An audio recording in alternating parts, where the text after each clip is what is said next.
everyone, Karandi here from 100 Word Anime, and today we are reviewing the Ouran Highschool Host Club anime series. Now this anime was heavily recommended to me a number of times prior to me watching it, and the first time I tried to watch it I just didn't get it. The boys seemed vapid and pointless, as well as stereotypical archetypes rather than characters. The jokes seemed pretty obvious and flat, and the plot felt absent other than a setup for the scenario that the animators had in mind. Sure, it was pretty and had some bouncy music and lots of close-ups of handsome anime guys, but that didn't seem like enough to make it watchable. I didn't finish it the first time through. I got maybe 10 episodes in and just couldn't take any more vapidness, and so I decided to walk away. And yet, I did decide to go back and finish watching it, and it ultimately became one of my favourite binge-worthy animes of all times, and a number of these characters have become some of my favourite characters and have appeared on some of my top 5 lists on my blog. I originally reviewed Ouran Highschool Host Club in 2016, and here are my thoughts on it. In order to explain, I'll need to look at each of my initial criticisms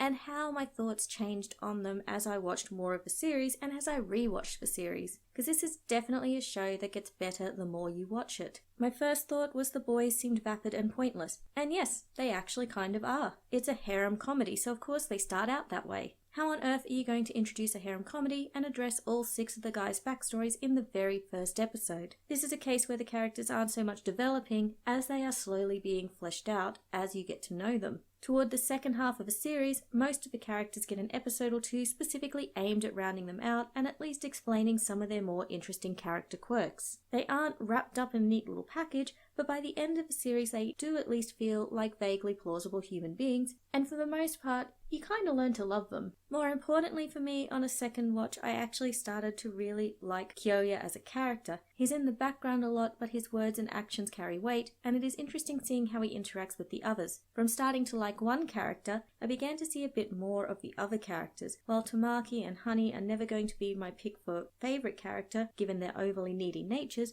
I found the twins, by my third watch, quite fascinating. And re-watching for the umpteenth time, any episode that focuses on the twins has actually become one of my favourites, where initially they were actually quite grating as characters. Will I argue that these characters have depth and complexity and are outstanding at demonstrating the nuances of the human condition? Not a chance. They are still archetypes, but for the context of a show they work, and when given a chance they have enough variation to be more than just cardboard cutouts. As to the comedy and jokes being obvious and flat, well, there really isn't a counter-argument. It really just depends on whether you're in the mood for yet another he slipped on a banana peel moment, or he just massively misunderstood that moment, or a general mistaken identity kind of humour. Most of the humour relies on over-exaggeration, which if you're in the wrong frame of mind will definitely come off as more annoying than humorous, but when you are in the mood to just relax and not think about it too much, it really can work. More importantly, the humour is consistent throughout the series. It isn't that some jokes hit and others miss the mark, it is simply that this is the type of humour they are delivering, take it or leave it. In terms of plot, it is highly episodic, with the overall story of Harui paying off a debt holding it all together. But ultimately it is a character-driven story. It's about how the characters respond to the challenge of the week and what we learn about them. The events are more or less irrelevant at times, and it seems the writers knew this too, as many of the transitions and motives to things occurring were dismissed as simply being a particular character's whim, and off they went to the next set or costume change. What I ultimately like about this show is that it isn't trying too hard to claim any legitimacy. The fact that the boys are using a music room as a host club in a school is never explained other than Tamaki decided he wanted to start one.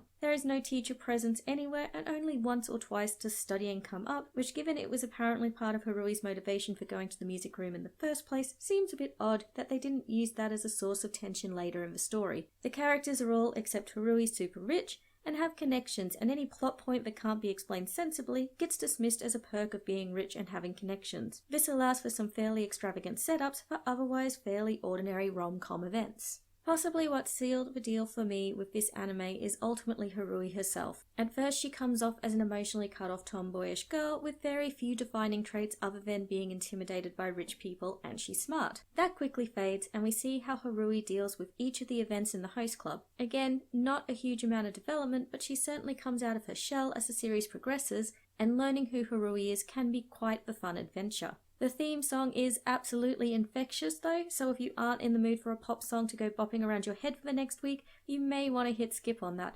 However, even the end credits have pretty great music. Both the English and Japanese versions are awesome, so I do recommend listening to both at least once. I definitely recommend to watch this show when you're in the mood for serious relaxation and you just want to shut off from the world. It's light and sweet, and when you don't think about it, it's actually pretty funny. Don't watch it, however, if you're in the mood to deconstruct something, because it's never going to stand up to that kind of close scrutiny. This has been Karandi, and those were my thoughts on Ouran Highschool Host Club. Please leave me a comment and let me know how you liked the series, and remember to check out the blog for lots of other anime-related content. See ya!